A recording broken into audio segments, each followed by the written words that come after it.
दोस्तों नमस्कार, मैं हूं डॉक्टर प्रदीप प्रसन्न और आप सब भी प्रसन्न होंगे, ऐसी आशा ही नहीं मुझे पूर्ण विश्वास है। आप सबका स्वागत है मेरे चैनल हिंदी की बिंदी पर। आइए आज कुछ नई बातें सीखते हैं नए टॉपिक के साथ में।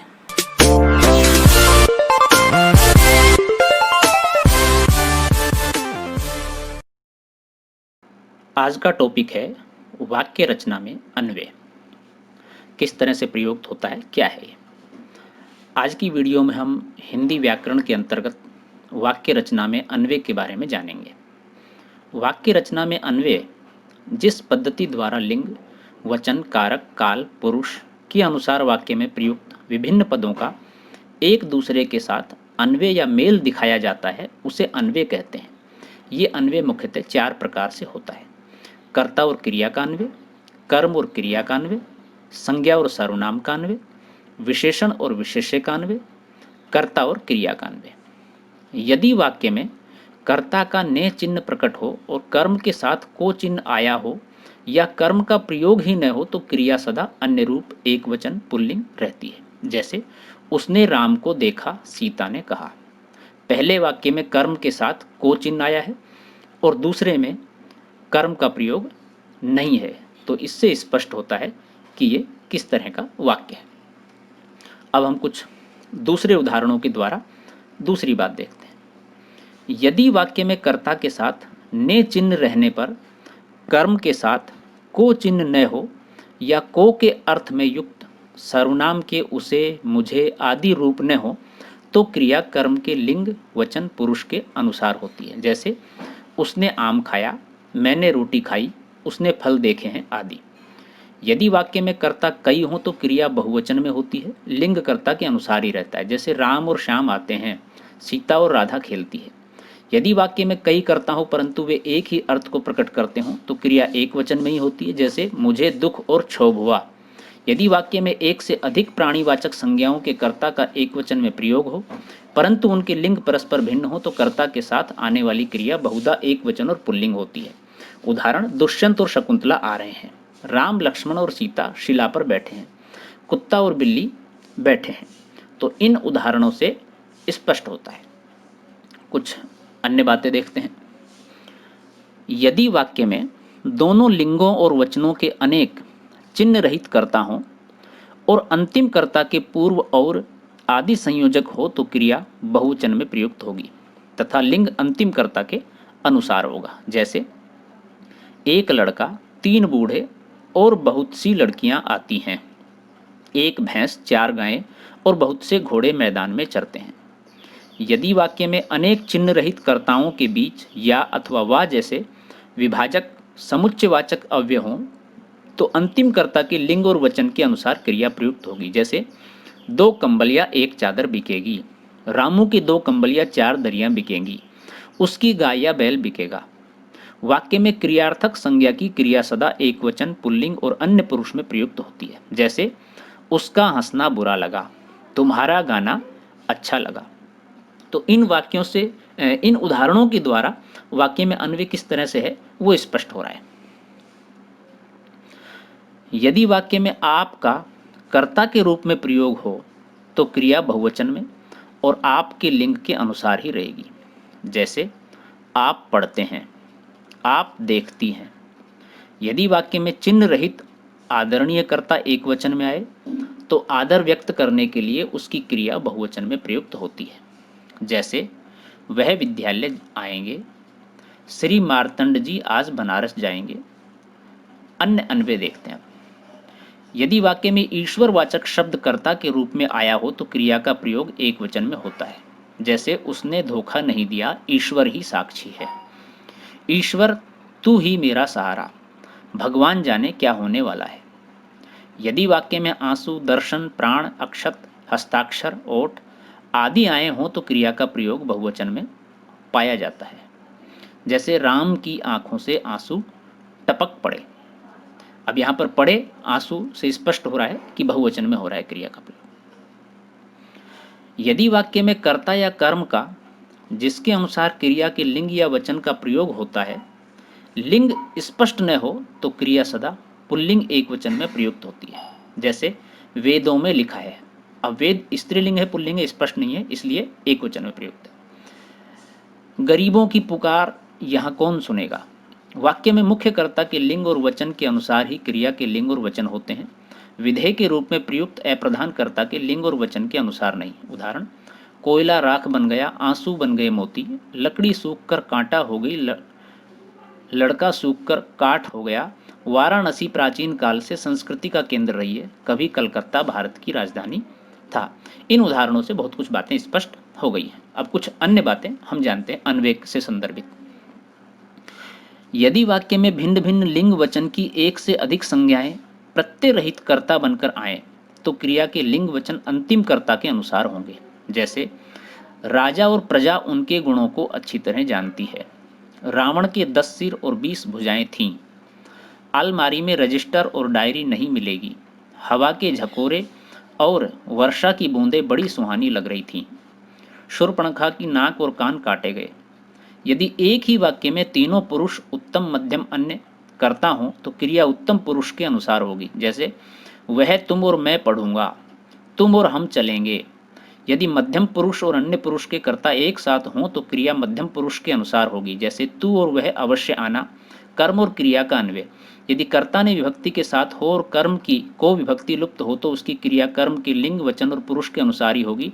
जैसे, मोहन ने पुस्तक पढ़ी, सीता ने आम खाया, मैंने पैसे लिए, तुमने भिक्षा मांगी, रमेश ने 4 नारंगियां खरीदी। इन उदाहरणों से स्पष्ट हो रहा है, यदि कर्ता ने विभक्ति के साथ और कर्म को विभक्ति के साथ हो तो क्रिया सर्वदा एक वचन पुल्लिंग और अन्य पुरुष में होगी। जैसे, मैंने राधा को खिलाया, तुमने किसको देखा, बच्ची ने बच्चे को मार दिया। यदि विभक्ति युक्त कर्ता के साथ कर्म से लगी किसी क्रिया सार्थक संज्ञा का प्रयोग हो तो क्रिया सर्वदा पुल्लिंग एक वचन तथा अन्य पुरुष में होगी। जैसे, तुम्हें सितारा बजाना नहीं आता, मुझे रसोई बनाना नहीं आता, मंजू को नाव चलाना नहीं आता। यदि एक ही लिंग और वचन एक वचनी अनेक प्राणीवाचक संज्ञाएं प्रत्ययहीन कर्म कारक के रूप में प्रयुक्त हों तो क्रिया अंतिम के लिंग और बहुवचन में होती है। जैसे, उन्होंने गाय और भैंस खरीदी, उस भाग्यवान से नाती और पोते देखे, हमने चीता और भेड़िया देखे, तुमने हाथी और बैल मोल लिए।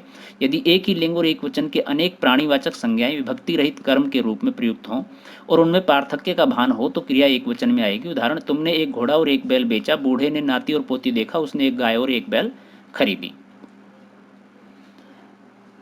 यदि एक ही लिंग की एक वचन अप्राणीवाचक संज्ञाएं या भाववाचक संज्ञाएं विभक्ति रहित कर्म के रूप में प्रयुक्त हों तो क्रिया एक वचन में रहेगी। जैसे, उसने झोली से गिलास और लोटा निकाला, मोहन ने बक्स में सुई और कैंची रख दी, उसने इस विपत्ति में धीरज और साहस दिखाया। यदि भिन्न भिन्न लिंगों की प्राणीवाचक या अप्राणीवाचक संज्ञाएं एक वचन में आकर विभक्ति रहित कर्म के रूप में प्रयुक्त हों तो क्रिया एक वचन में रहेगी। उसने लड़का और लड़की देखे, किसान ने बछड़ा और गाय बेचे, राजा ने सेवक और सेविका भेजे, तुमने मिठाई और पापड़ खाए, उसने भात और दाल खिलाए।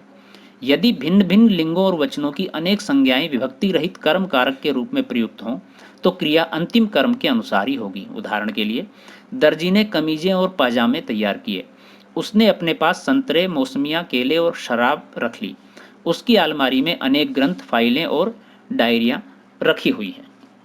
इन उदाहरणों के द्वारा जो हम अन्वय सीख रहे हैं उनको वाक्यों के अनुसार किस तरह से स्पष्ट हो रहा है वो सब यहाँ पर पता लग रहा है।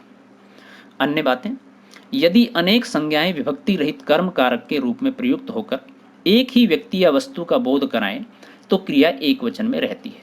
जैसे, मैंने उसे एक अच्छा मित्र और सहयोगी पाया, लड़की ने धरती की बेटी पढ़ी, क्या तुमने सागर, लहरें और मनुष्य पढ़ी।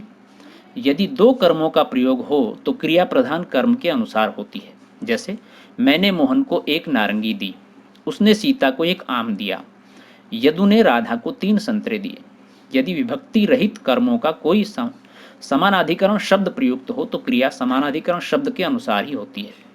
जैसे, उसने धन, मान, कीर्ति सब कुछ पाया, श्री राम ने घर बार, धन संपत्ति, ऐश आराम सब कुछ त्याग दिया। यदि विभक्ति रहित कर्म विभाजक अव्यय द्वारा जुड़े हों तो क्रिया अंतिम कर्म के अनुसार होती है। जैसे, तुमने धोती या कुर्ता लिया होगा, बच्चे ने कागज या कलम पाई थी।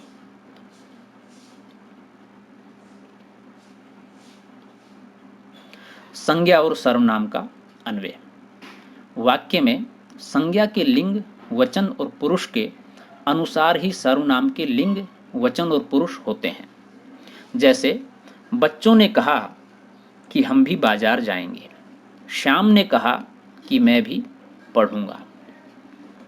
यदि वाक्य में अनेक संज्ञाओं के बदले एक ही सर्वनाम प्रयुक्त हो तो उसके लिंग और वचन संज्ञाओं के लिंग और वचन के अनुसार ही होंगे।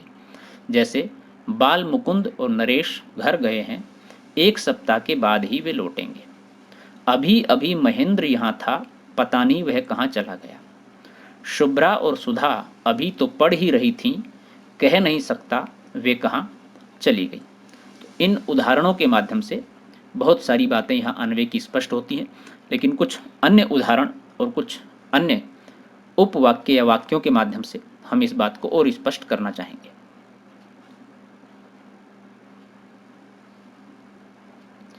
विशेषण और विशेष्य का अन्वय। विशेषण का लिंग और वचन हमेशा विशेष्य के अनुसार होता है। जैसे वह मोटा लड़का है, वह नाटी लड़की है। यदि वाक्य में कर्म का चिन्ह प्रकट रहे तो उसका विधेय विशेषण एकवचन पुल्लिंग में रहता है। जैसे उसने छड़ी सीधी की, उसने छड़ी को सीधा किया।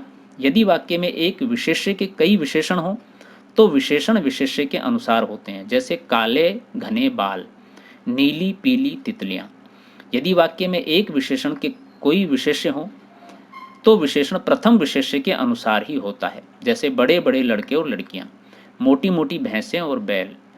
कुछ अन्य बातें, यदि अकर्मक क्रिया का उद्देश्य चिन्ह युक्त हो तो क्रिया सदा पुल्लिंग एकवचन और अन्य पुरुष में रहती है। जैसे लड़की से तैरा नहीं जाता, रोगी से चला नहीं जाता।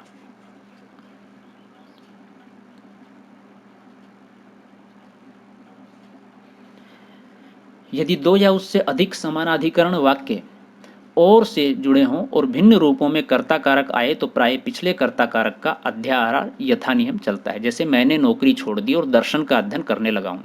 मैं अनेक देशों की यात्रा कर चुका हूँ पर गंगा जैसी नदी कहीं नहीं देखी। यहाँ पहले वाक्य के दर्शनशास्त्र का अध्ययन करने लगा हूँ खंड में मैं कर्ता का और दूसरे वाक्य के कहीं नहीं देखी खंड में मैंने कर्ता का अध्याहार होगा। तो दोस्तों, ये थी आज की वीडियो। आपको कैसी लगी हमें ज़रूर बताएं। आपने वीडियो पूरी देखी, इसके लिए आपका बहुत बहुत धन्यवाद। यदि वीडियो आपको अच्छी लगी हो, आपके ज्ञान में कहीं ना कहीं इसने इजाफा किया हो, आपके लिए लाभप्रद रही हो, तो प्लीज़ इसे लाइक करें, शेयर करें, कमेंट्स करके हमें ज़रूर बताएं आपको कैसी लगी, और चैनल को सब्सक्राइब करना न भूलें। यदि आपके मन में कोई सवाल हो तो आप कमेंट्स के माध्यम से हमसे पूछ सकते हैं। किसी विशेष परीक्षा की आप तैयारी कर रहे हो, किसी विशेष टॉपिक पर आप कोई चीज़ समझना चाहते हैं तो हमें बताएं, हम उस पर पूरा विश्लेषण करके उदाहरण सहित आपको वो चीज़ बताएंगे, उस पर वीडियो बना देंगे। और आप हिंदी संबंधी किसी भी प्रतियोगी परीक्षा या अकादमिक परीक्षा की तैयारी कर रहे हैं तो आप हमारे चैनल को ज्वाइन करें। हम इसी तरह आपके सामने नई से नई, बेहतर से बेहतर जानकारी वाली वीडियो लाते रहेंगे। तो दोस्तों, पुनः नमस्कार। नई वीडियो के साथ फिर जल्दी मिलते हैं। तब तक के लिए शुक्रिया।